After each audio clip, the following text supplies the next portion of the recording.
Bhagavate Vasudevaya.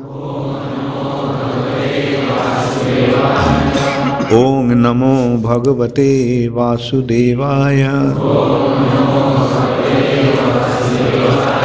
Om Namo Bhagavate Vasudevaya. Narayanang Namaskritya Naranchaiva Narottamam Deving Sarasating Vyasam Tato Jaya Mudirai Nashtaprayeshu Abhadreshu Nittang Bhagavata Sevaya Bhagavati Uttama Shloke Bhaktir Bhavati Naishtiki.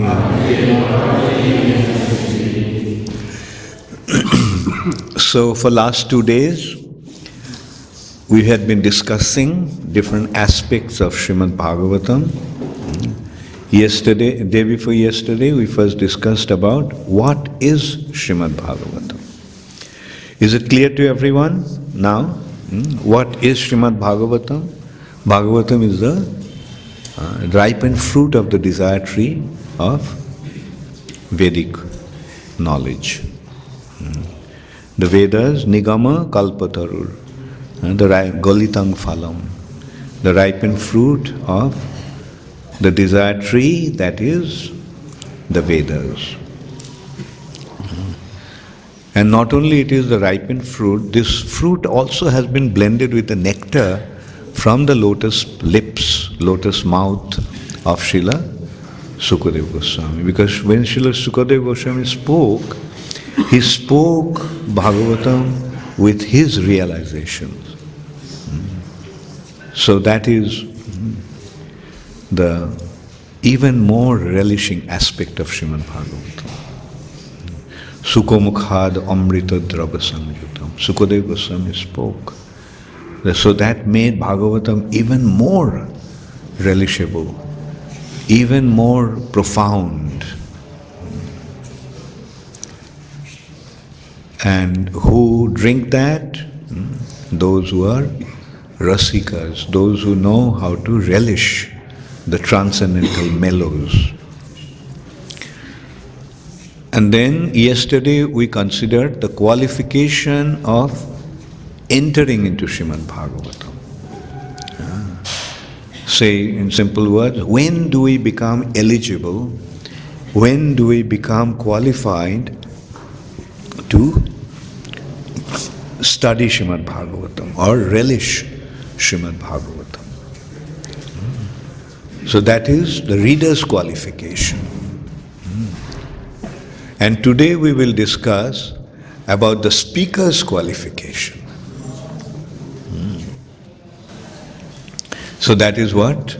That is why we selected this verse today. Rishaya Uchu Tvaya Khalu Puranani Setihasani Chanagha Akhattani Api Adhitani Dharmashastrani Jannuta Rishaya Uchu Taya Khalu Puranani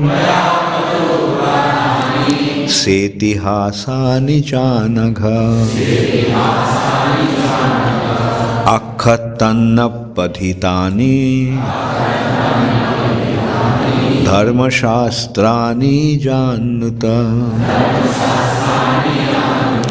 Tvaya Khalu Puranani Setihasani Janagha Akhatannapadhitani Dharmashastrani Jannuta Taya kholu puranani setihasani chanagha akhatanna padhitani dharmashastrani jannuta.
Mataji's.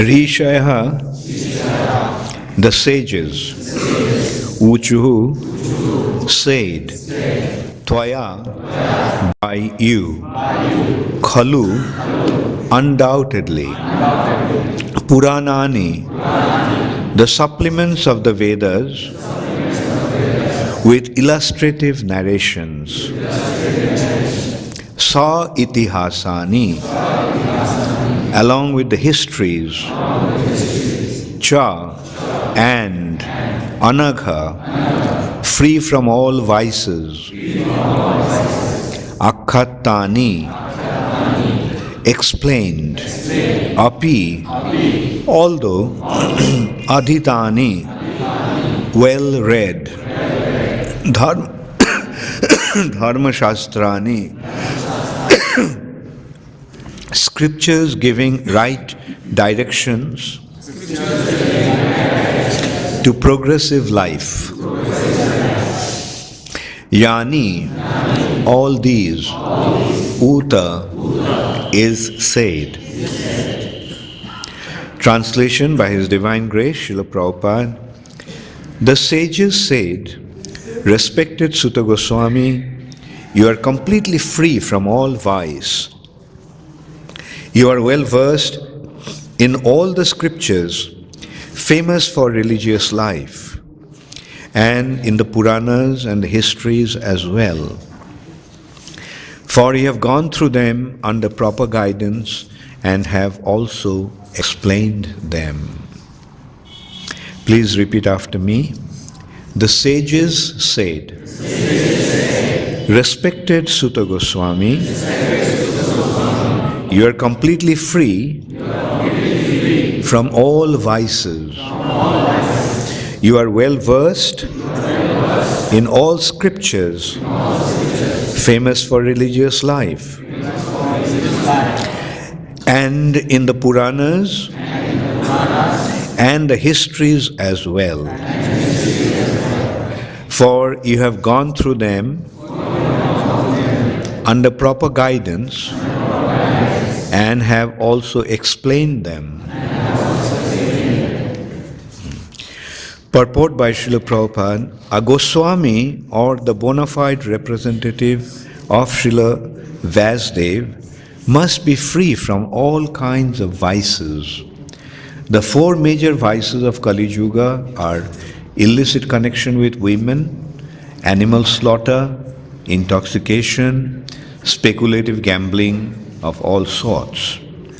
A Goswami must be free from all these vices before he can dare sit on the Vasasan.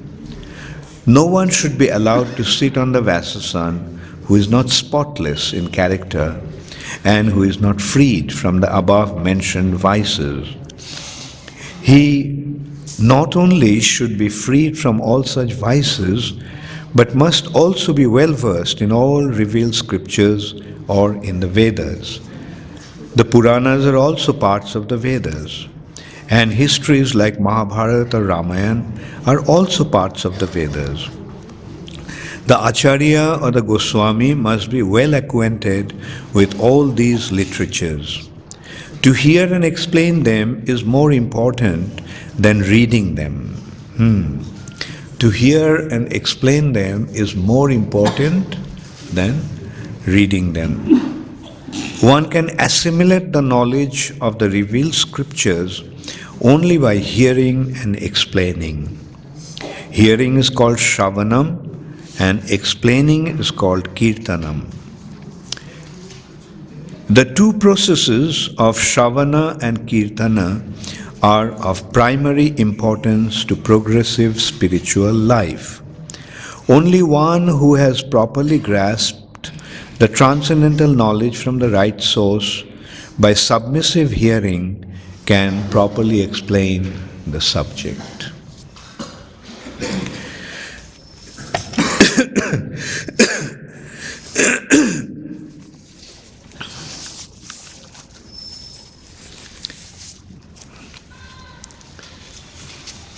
So as I mentioned earlier, the qualification of a speaker of Srimad Bhagavatam. Because it is a transcendental subject, this subject is not comprehended or understood by intellectual assimilation. It is a matter of revelation. And as we sing every morning, Dibbo Gyan Hriday Prakashito. The transcendental knowledge is revealed in the heart. Dibbo Gyan, the transcendental knowledge, Hriday, in the heart, Prakashita, is revealed. So that is the difference between material knowledge and spiritual knowledge. The material knowledge is acquired by remembrance, by studies, and by such assimilation. But that is not the case with the spiritual knowledge. The material knowledge is a matter of brain. In the brain, we collect the information and store them in the memory. But the spiritual knowledge is a matter of revelation. Like, that's what it's called, revealed knowledge. It's revealed in the heart. In a way, we can understand this concept by... actually, the knowledge is there with the spirit soul. The jiva also is Satchidananda. So Chit aspect is the knowledge aspect. The knowledge is there with the jivas. But it has to be revealed. Now this revelation can be understood in this way, although it is by the mercy of the Lord and the mercy of a devotee. That is the thing. The revelation takes place by the mercy. At the beginning of Mahabharata, there is a very beautiful anecdote in this respect, indicating that point. Upamanyu and Aruni's Upakhan, the anecdote of Upamanyu and Aruni. So, Aruni was a student of Dhamma Rishi. Rishi Dhamma is the family priest of the Pandavas.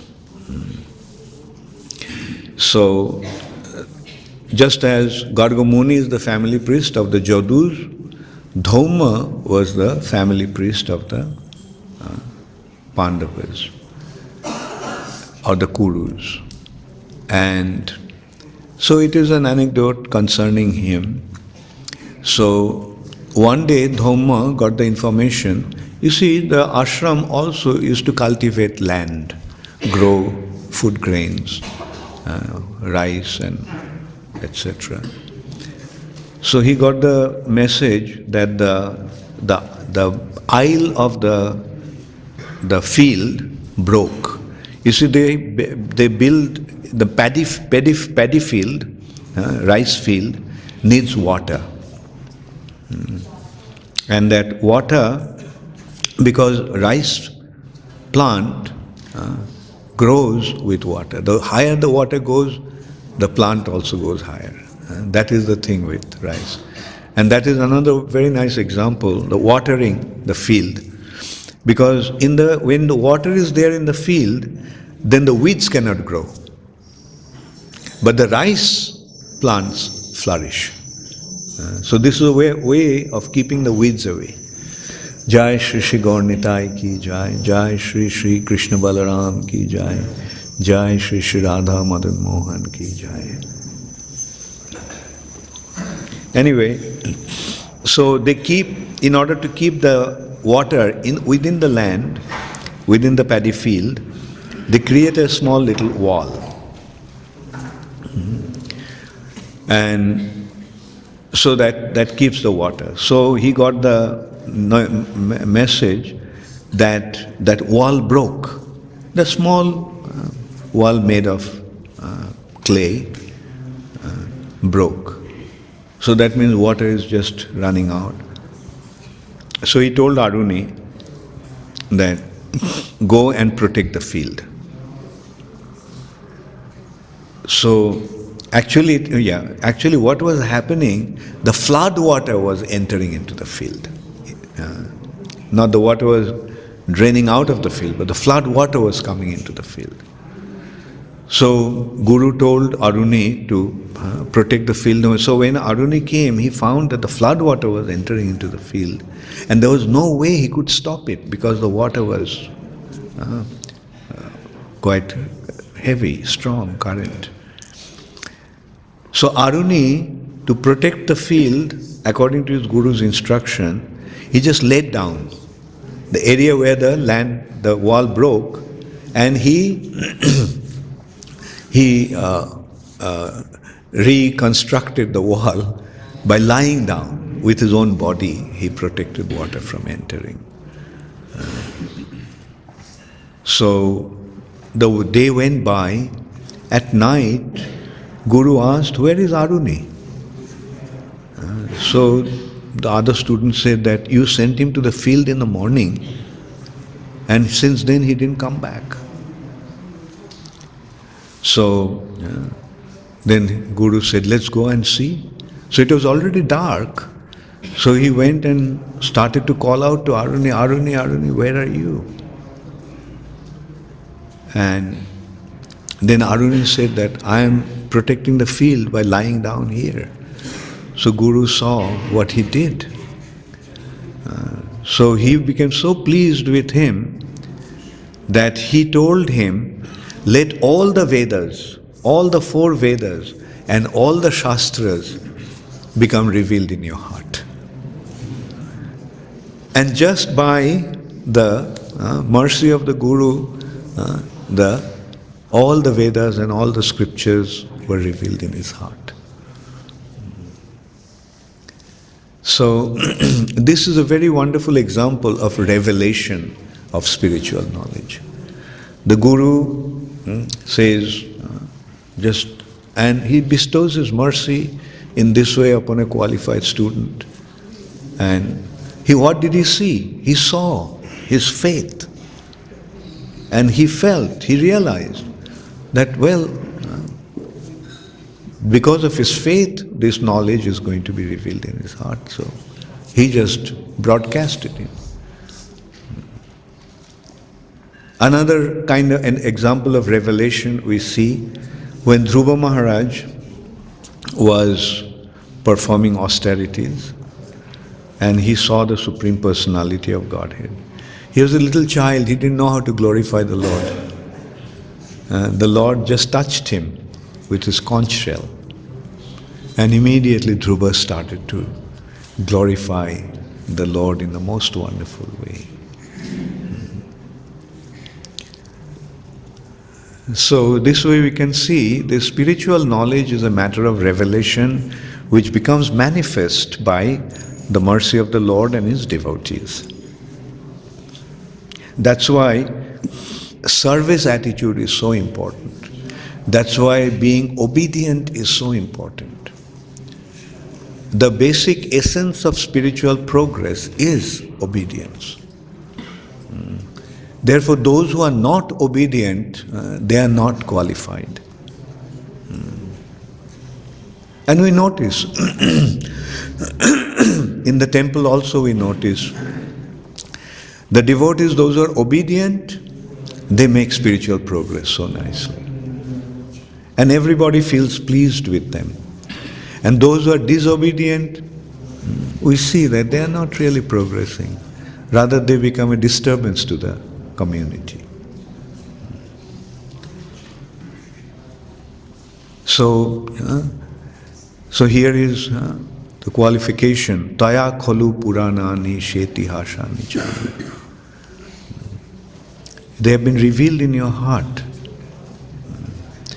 Okay, another consideration of revelation. As I mentioned, the knowledge is there. With the jiva, the knowledge is there because he is also Satchidananda. But the knowledge is covered. The example of covering of the knowledge is something like, you consider a light bulb. It is burning. But if the bulb is coated with paint, black paint, will we see any light coming out? So it's a matter of removing the covering.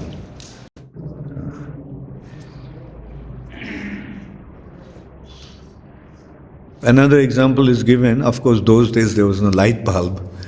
The example that has been given in Sanskrit is Jnana khale jathasati.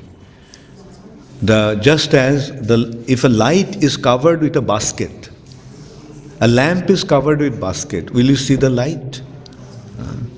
So when the basket is removed, then the light comes out. So what is that black paint or basket that is covering the light in the heart of the jivas? Is ignorance. And therefore we see, what does the spiritual master do?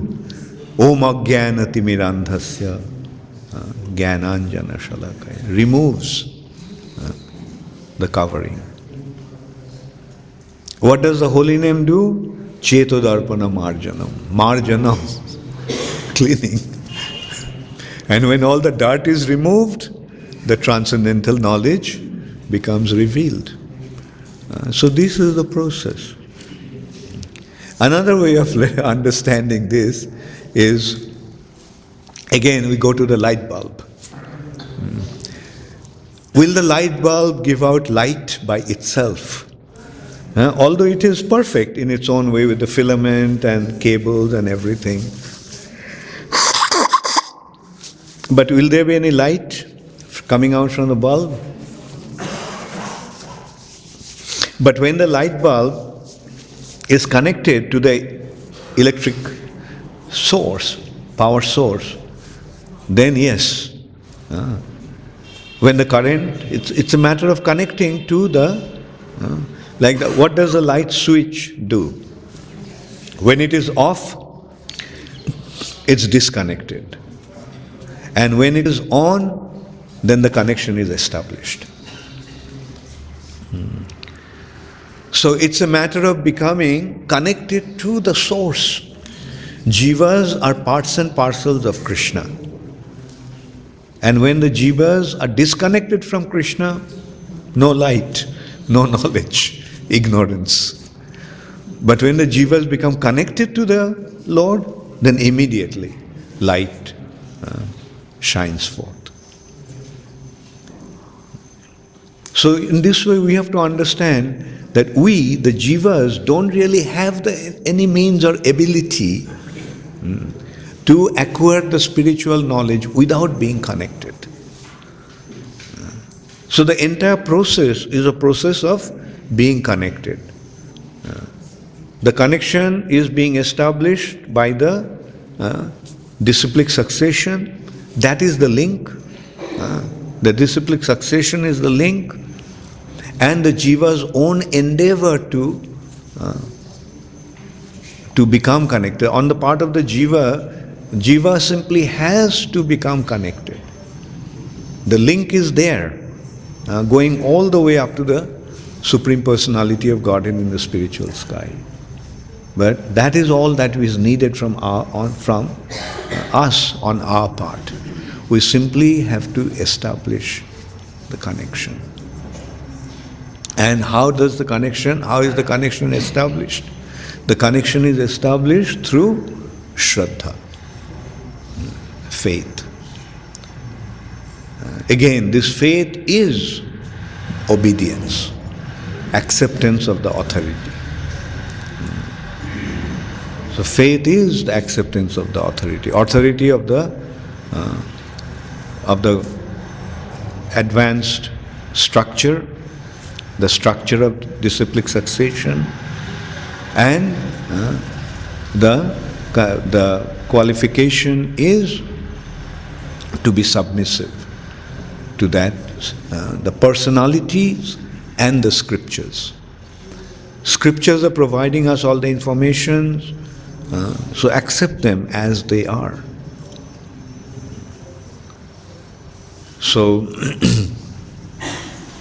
this is the process, and the qualification of a personality is Taya Khalu Puranani Setihashani Chanaga. You have studied under the guidance of qualified teachers. And then you yourself have practiced it. You have accepted it through hearing, and you are presenting it through kirtan. As Prabhupada is saying, explaining. So both these things, both these two aspects are important. Shravanam, Kirtanam. Those who acquire the knowledge but don't distribute, they have been compared to a miser, Kripana. And those who distribute it, they are Mahajanas. Kripana and Mahajana. Kripana means a miser, and Mahajana means distributor. Nityananda Mahajan. Nodiya Godrume Nityananda Mahajan. Namer Hat Khuliyache Jibero Karon. In the marketplace of Nodiya Godrum, Nityananda Prabhu, Nityananda Mahajan has opened up a marketplace for the sake of the living entities. And what is being distributed in this marketplace? The holy name. And what is the price with which one is buying those holy names? Shraddha Mulya Bikai now. Shraddha. So cultivate the Shraddha. Become submissive. Become humble. Don't ever think that you are big. Don't you ever think that you are great. Rather, try to develop the opposite culture. Yogyata bichare kichu nahi pai, tomaro koruna shar. As far as my qualification is concerned, I have none. I don't find any qualification. All that I am depending upon is your mercy. So that should be the attitude. With that kind of attitude, we must approach the Vaishnavas. Surrender, submissive.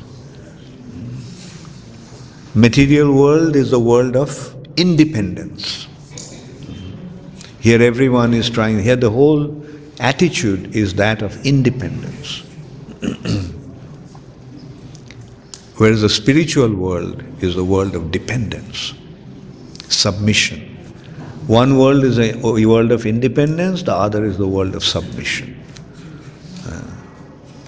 The submission is surrender.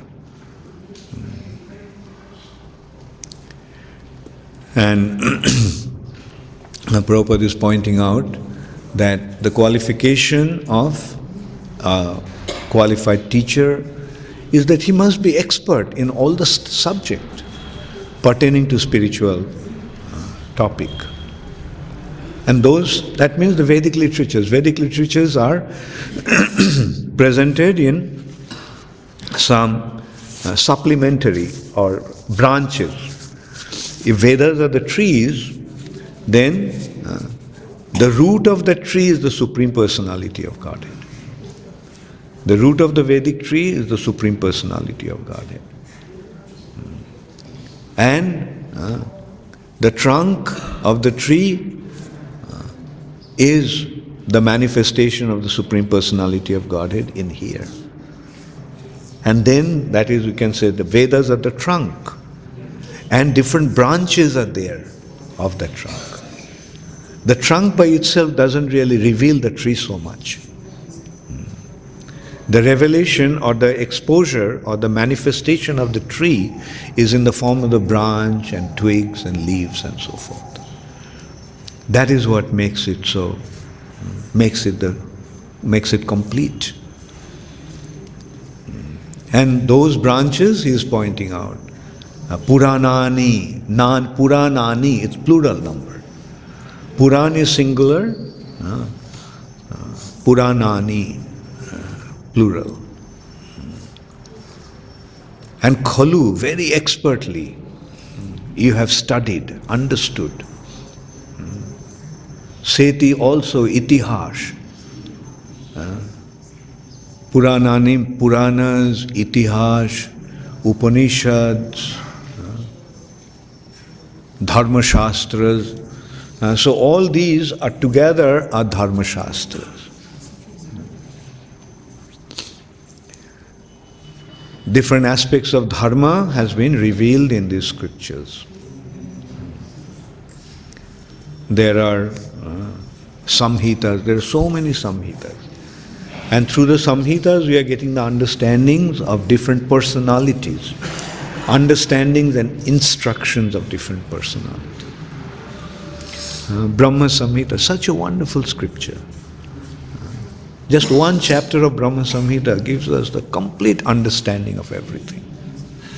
Because this chapter is describing Brahma seeing the Supreme Personality of Godhead in the spiritual sky. And he is seeing everything else in relation to that Supreme Personality of Godhead.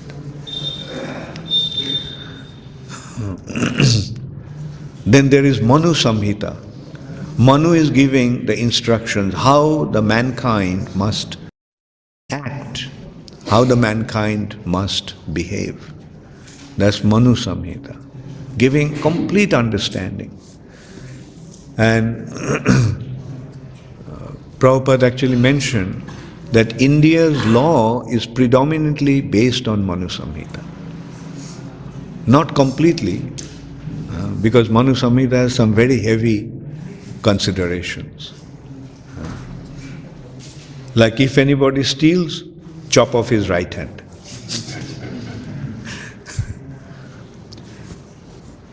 And interestingly, this injunction, this understanding is practiced in the Muslim countries. I remember I was reading one journal, one description of one European or maybe an English person's description of his visit of these Middle Eastern countries. I think it was either Afghanistan. I think it is either Afghanistan or Iran. I think it's Afghanistan, yeah. So this person was told, there's one local person was telling him about the laws there. And he said that if anyone is caught stealing, then his right hand is chopped off. And his reaction was, oh, it's such a terrible punishment. Such a terrible punishment. Then his friend, that Afghan friend, told him, you have been here for so long, did you ever see anyone without a right hand? So when the law is so strict, then no one will break the law. Before stealing, you'll think twice. Oh my God, should I risk it? On the other hand, we see in democracy there is no law. And therefore they're producing outlaws everywhere.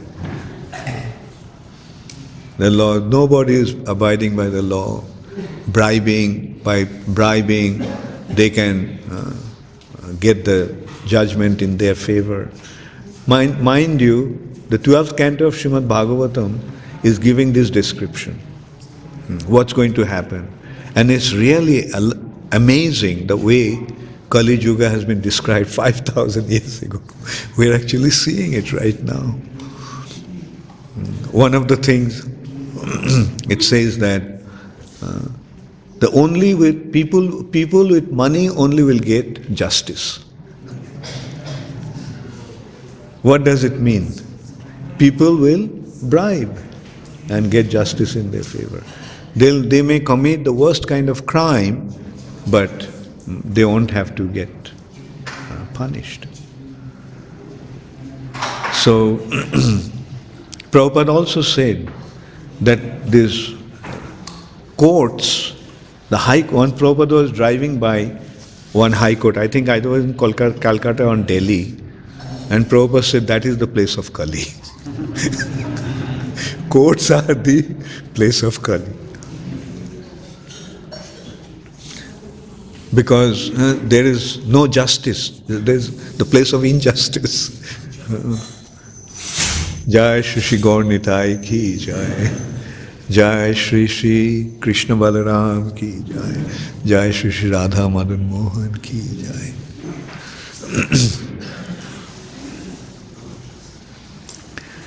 Hare Krishna, all glories to Srila Prabhupada. Let's have some question answers. Any question? Yes. Give him the mic.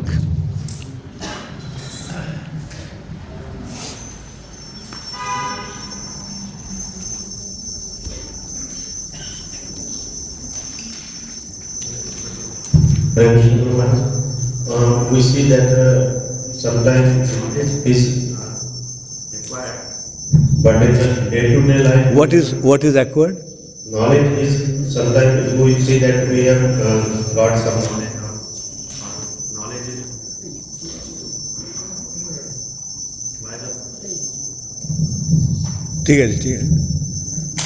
by the mercy of God we have received some knowledge, but in day-to-day life we cannot apply that knowledge. What should we do? Okay. On your day-to-day life you are chanting Hare Krishna. So are you applying the knowledge? So apply this knowledge. That's what only matters. That's what really matters. Okay. The knowledge is, the ultimate knowledge is, in this age Krishna appeared as the holy name. So by chanting the holy name you can get the association of Krishna and mercy of Krishna. So can you apply this knowledge? We can apply, but many more information and many more knowledge has been received, but on that. So what do you want me to do? Tell me, what do you want me to do? If you can't apply it, should I go to your house and make the arrangements? You have to make the arrangement. Say, for example, you get the knowledge that one should not eat meat. Now, how will you apply it to your household? That's up to you. How will you apply it in your day-to-day knowledge is up to you. Right? So get the knowledge, and if you think that it's beneficial, then apply it. If you can't do it, then what can be done? If you want, you can come and ask us for some advice or help. We can do it. But in general, we cannot really say. In general, our response will be, if you have the knowledge, how you're going to apply it in your day-to-day life is your business. Right? You have to do it. Yes. Give it to, where are you going? Oh, you had somebody there? Okay. Go ahead.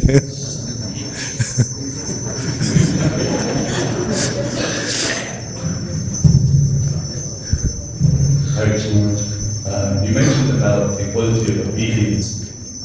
Is this interchangeable? You mentioned also qualities like humility. The question is sort of in two parts. Are they interchangeable, humility and obedience?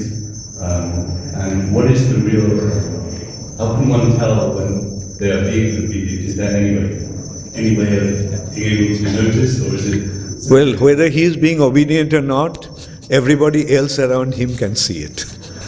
Right?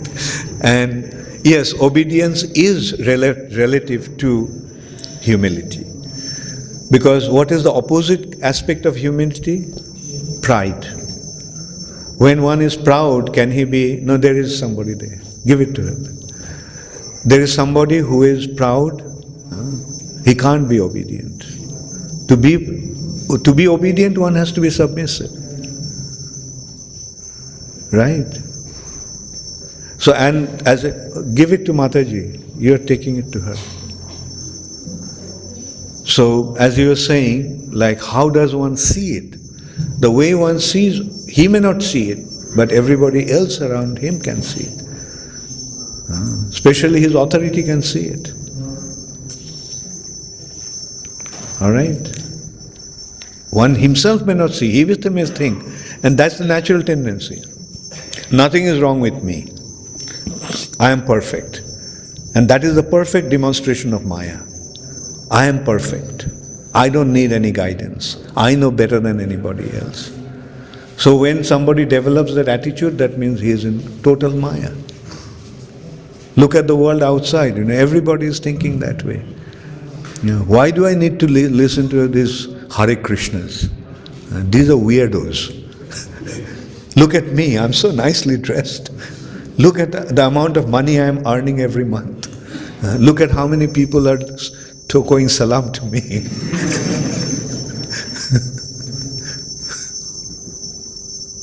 Hare Krishna Maharaj. When we go through schooling and when we go through university, we become very acquainted with knowledge that is revealed through the intellect and through the brain, and accustomed to it. And yet the most superior knowledge is that which is revealed in the heart, and which comes through obedience, and which comes through mercy. Sometimes I feel like these two are juxtaposed, and we need to actually really grasp onto the latter. So what is the last part? How do we balance this?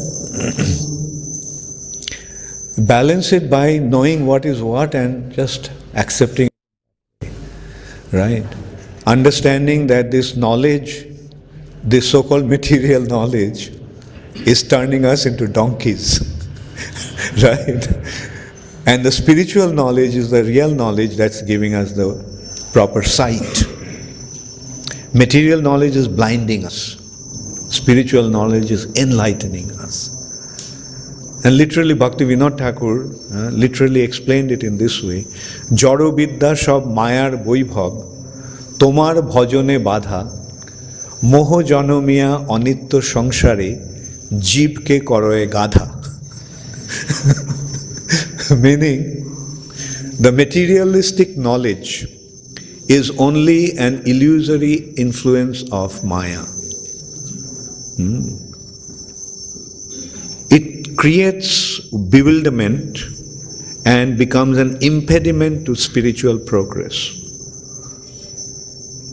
And creating this bewilderment turns a living entity into an ass. Jeep ke koroe gadha. Gadha means an ass, a donkey. Donkeys are famous for their wisdom.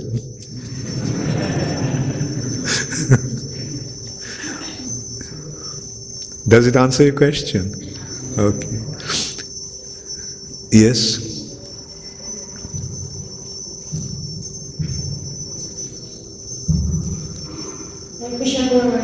Thank you very much for that really amazing class. Very, very clarifying class. Guru Maharaj, as you have mentioned that these topics are not intellectually, you cannot intellectually grasp them, but it's by revelation. So when we see that we do Bhakti Shastri, and actually we're using a kind of intellectual approach. You know, we study the verses, we memorize the verses, we do research, but is it because of Prabhupada's instruction, you know, that we should all read his books? Is it within his instruction that the potency is there, and because of this it is revealed to us? Because basically we're using things that we've learned in university, you know, how to analyze, like how does it... Yeah, very good.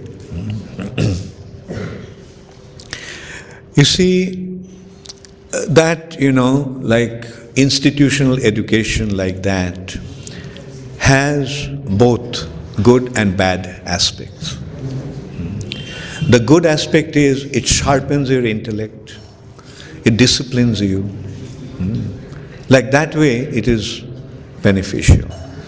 But the negative aspect is that it fills you with so many garbage that you can't really discriminate between right and wrong in the ultimate sense.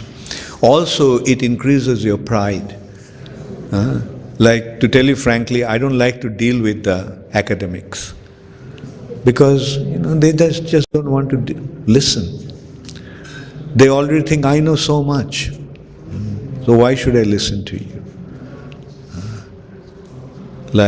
But the thing is that unless and until one listens, as I was telling the other day in the class, like when they give us a patient hearing, everybody sees so much sense is there in what we have to present. Now, Bhakti Shastri, Bhakti Vaibhav is kind of, you know, you need a systematic study. Books are there. The books are meant to be studied. Now, if there is no such systematic arrangement, then the devotees won't be able to properly benefit out of it. That is why these Bhakti Shastri, Bhakti Vaibhav, these courses are important. Because, you know, and these are not material knowledge. These are spiritual knowledge. And by understanding, we enrich ourselves with spiritual wisdom. That's why they're beneficial. And this knowledge is not like academical knowledge. So these are important, the studies, systematic way of study. Like, again, another point in that respect is we read and we can study. Reading is casual. Studying is sincere, serious. So when, like I notice myself, I'll admit it frankly, you know, I like to give seminars. You know why? Because it forces me to study. Because, you know, when I have to present it in a proper way, then I'm forced to study.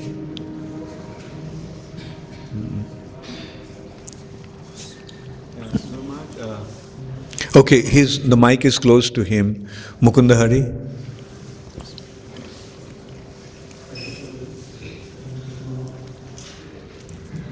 Thank you. Krishna Maharaj. In the purport, if I heard correctly, you mentioned hearing and explaining is more important than reading. Just a moment. It's loud. The speaker. Yeah, it's too loud. Yes. Sorry, maybe I'm so close. If I heard this correctly, I think in the purport you mentioned that hearing and explaining is more important than reading. Could you please expand on that? Yeah, good point. Good point. The hearing is more important. Prabhupada mentions in the purport that hearing and explaining is more important than reading. Haribol, education. Hearing and explaining is more important than reading. You see, when you are reading, it's just you projecting yourself in assimilating the topic, right? And that is reading. But when you are hearing, you are actually getting it somebody else's understanding presented. Like hearing can be compared to a half-digested foodstuff. Why I give that example is because, you see, mother bird doesn't breastfeed the child, baby bird. You know what the mother bird does? She eats, half digests it, and then feeds that because the baby bird cannot digest the whole food. So she half digests it and gives it to the baby bird. So, hearing is something like that. The speaker, the qualified speaker, he understood the subject and he is presenting it to you. And if you have a question, if you didn't understand it clearly, you have the option to ask him and get it clarified. And then, so this is the hearing aspect. The explaining aspect is that you are telling others what you understood. So in this way, you are replenishing your own understanding, reviving your own understanding, and you are also hearing yourself. And further understanding is coming to you. And then when others ask you questions, then also you get the clarification yourself when you are explaining it to him. So you see the difference. This hearing and explaining has a broader aspect of understanding, whereas reading has a narrow aspect of understanding. Okay? Hare Krishna Maharaj, thank you for the wonderful class. I'm happy to be here again. Regarding this material knowledge and spiritual knowledge, I said material knowledge is not as important. But we see in today's world, we have to educate the children to get the necessary qualifications to get the job. So, but when they use this also later on in life to get life. So is it that material knowledge also applied to spiritual life, making it spiritualized, because he has to make it his family and children and make them Krishna conscious. So does it justifies also sometimes that we have to endeavor, put our endeavor. Okay, good point. An answer to that will be, when we have the responsibility or need to compromise with that world, then this education is important. But if we can create our own world devoid of any connection with that world, then it's not necessary. To tell you frankly, during Prabhupada's time, during the early days, we never thought that we have any need to kind of compromise with that world. Therefore, our Gurukul system was actually, which eventually became a failure. Gurukul didn't become a failure. The system is not wrong. But when it is a matter of compromising with that world, when our children went out and wanted to compromise with that world, they found themselves to be a misfit. That was the problem. But in the early days, we felt, or rather our movement felt, there was no need to compromise. We will create our own world and our children will be absorbed within our... But after Prabhupada's disappearance, ISKCON went through a major crisis and we could not really absorb these children. We are kind of infested with so many problems that we could not really accommodate them. And as a result of that, we ended up into this crisis. Now the point is, you see, like as we were saying, our children need to get educated and so forth, in the outside, to make a compromise in the outside world. Now, the thing, just consider, as a result of that, what is happening in most cases. In most cases, our children are ending up outside. Like the parents are devotees, but hardly any children join the movement. Right? Of course, some does. Like yesterday I was told by that Sunil Mohan and Hemangi's daughter Radhapriya, she wants to settle down in Mayapur after.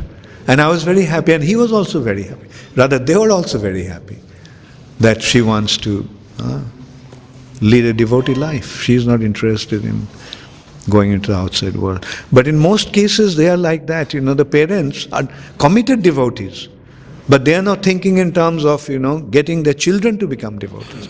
I'll give you an example. A disciple of mine in America, very successful businessman. He was also the president of a temple. I mean, he was an amazing person actually. He was running a very successful business. He was managing the temple, but of course his family was suffering. His wife always used to complain to me that he's never at home. Like in the morning he goes to a temple, he takes prasad in the temple. No, he doesn't even take prasad in the temple during the day. He goes straight to the work, and in the evening again he goes back to the temple and comes back late at night. Anyway, I mean, you can see how committed he himself is. But he always used to tell me to send pujaris from India.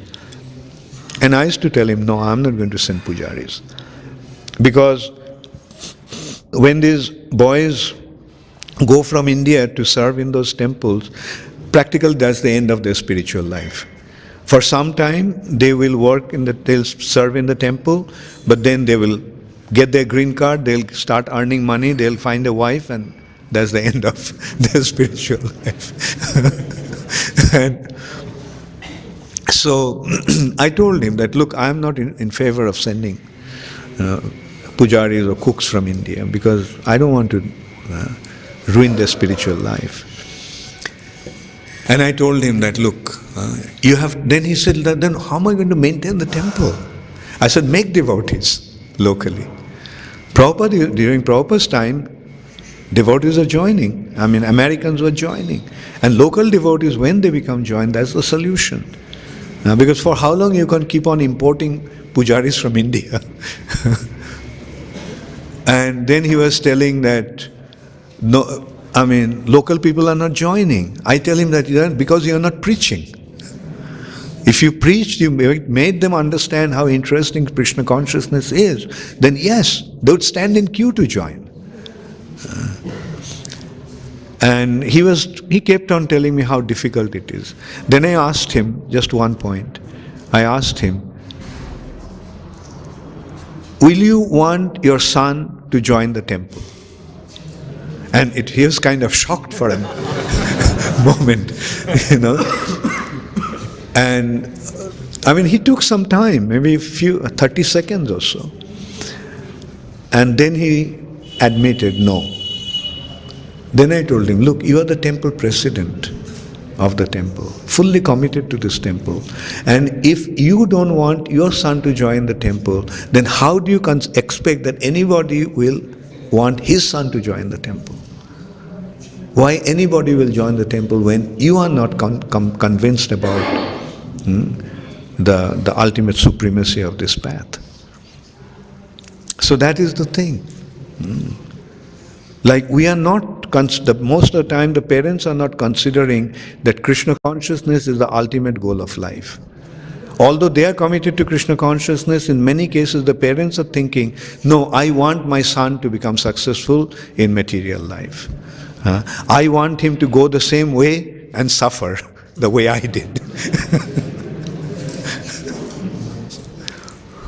What is your take on that?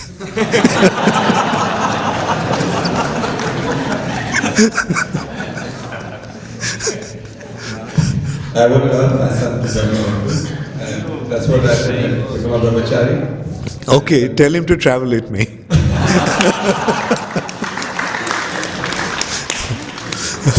Incidentally,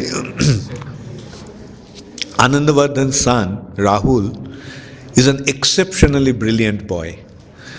He is from Spain, and he was studying in Spain, and each year he broke the record marks of the class. Each year. I mean, he was an outstanding student, like extremely brilliant. Like as I said, like each year he would break the previous year's record. Thank you, and he's a good boy. He's a good boy, and I know that one day he'll become a devotee. You know how he used to imitate me? I used to give a class, and then when I would leave after the class, he would sit in my seat. He would sit on my seat and give a class. He was just a little boy at that time. Now he did his medicine. He's in America now? Of course. He was doing he finished his internship and everything, and he was in America, and then he went to Panama, Yeah. Now planning to go to Zurich. To UK. Oh, to UK, yeah, okay, very good. Okay, so let him, tell him that this option is open, he can join. And I know he'll let him go through about 1 or 2 years and let him get completely sick and tired of it, and then give him that option. And there is another boy like that actually, another extremely brilliant boy. Many of you have seen him, Suman. Suman did medicine from Cambridge. You see, to get admission in Cambridge is extremely difficult because that's the best university in UK. And the medical faculty is the best faculty there, where you get the best of the students. And he did his medicine from Cambridge. Now he's a full-fledged doctor, but he doesn't like to practice. He wants to travel with me. And we had been doing that, like when I would come to India, he would go because he needed to continue his practice. So he would go and take up part-time jobs. When I would come to India, he would go to England and take up a job. And then when I would leave India, he would come and join me. Incidentally, next time I'm going to Australia in January, and he's coming to join me. But now he has taken up a 3 years permanent job because this will be essential, because after he does that for 3 years, then he can start his private practice whenever he wants. So yes, some intelligent boys are actually opting for that. And as I mentioned the other day, like here we have so many students. I mean, here also so many local students are present, and they are opting for a pure devotional life. How many of you coming from that student background worked for 2 years and joined the movement or temple? Yes. Okay, how many of are studying now? Students now? And how many of them want to become full-time devotees eventually? Thank you. Congratulations.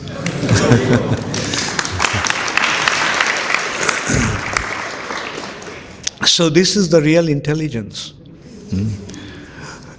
A simple consideration. If I have an option to serve Maya, a boss in the material world, or serve someone like Krishna in the spiritual world, I mean, I have to take up a job, ultimately. So whose job should I take? Krishna's job or Maya's job? How many of you want to take up Maya's jobs? How many of you want to become Krishna's servants? Like me, even in service, if we were class, then in what mood should we approach Vyasa? What should we do class? Very good point, yeah. Like one point I actually missed out, which is very important point, is he should be sinless.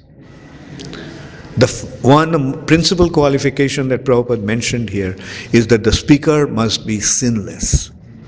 That means he must follow the 4 regulative principles. So that is the principal qualification. Anyone who is sitting on a Vasasan and speaking the spiritual topics, transcendental topic, must be sinless. Sinless means he must be following these 4 regulative principles. And after that, just speak about your own realization, what you understood. If you understood that Krishna is God, just go and tell them. Krishna is God. Just tell them that much. Krishna is God, Krishna is God, Krishna is God.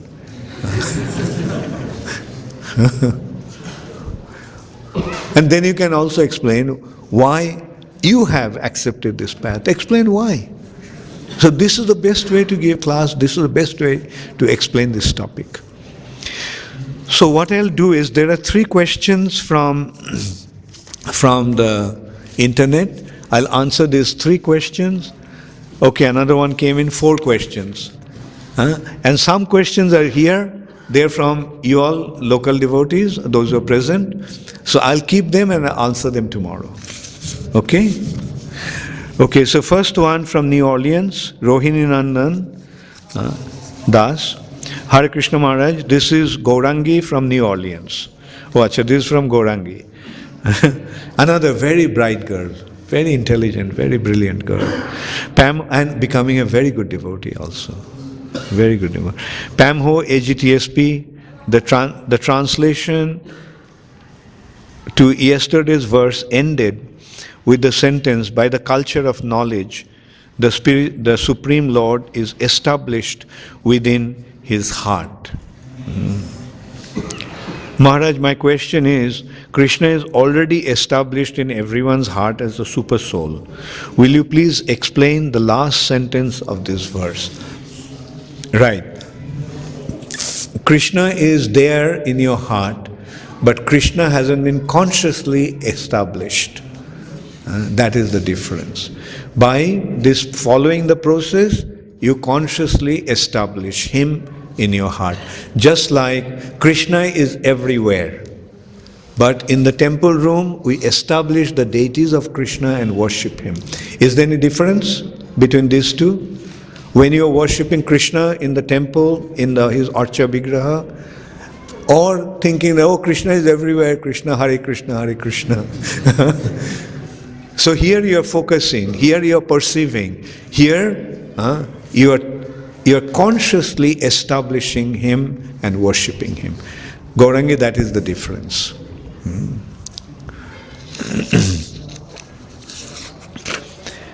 Hare Krishna Maharaj, this is from Philippines. Gyanasindhu Das. Hare Krishna Maharaj, is it compulsory to take a Banaprastha life or voluntary? Thank you very much, Pamho. Yeah, is it compulsory or voluntary, Banaprastha life? Actually, it is. In the Vedic culture, everything is voluntary. There is no compulsion. Like Krishna is not forcing anyone.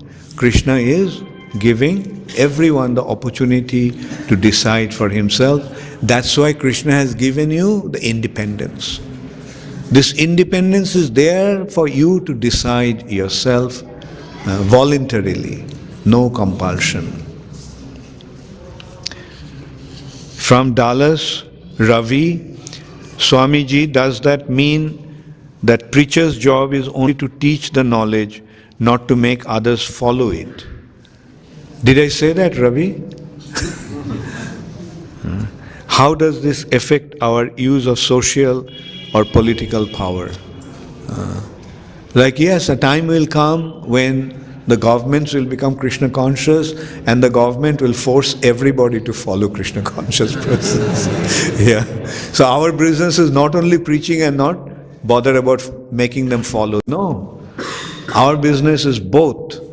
Teach them and make them practically practice it. Again from Ravi. Swamiji, the LDS Church has a program where young men spend 2 years before university to travel and preach. Would something similar be good for ISKCON? Would you and the other Swamis oversee and nurture them? LDS means Church of Jesus Christ of Latter-day Saints. Is this the Mormons? Is the Mormons, yeah? So yes, I am familiar with that, Ravi. They have a very nice culture of sending the boys out on different parts of the world after they finish their school, and they, for 2 years, they travel and preach, and then they come back. No, I think after they complete their studies, it's not after school. At least the way I know it, Ravi, and the thing is that they finish their studies, then they go out for 2 years, travel, then they come back home and a job is waiting for them. That is the difference. The Mormons don't have brahmachari life. They don't have brahmachari ashram. So they believe in grihastha life. And they think that their families are going to be there in heavenly planets also. After life also they will be together with their family. Therefore the whole emphasis is on family life.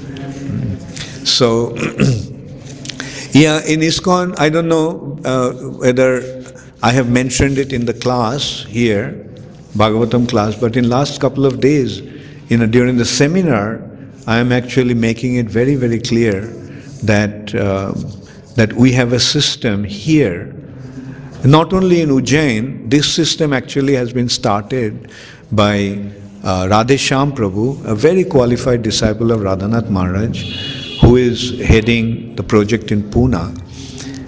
He had been preaching to the students and has set up a thing called where the students live in the area. The hostels run by us, and they practice Krishna conscious life in there.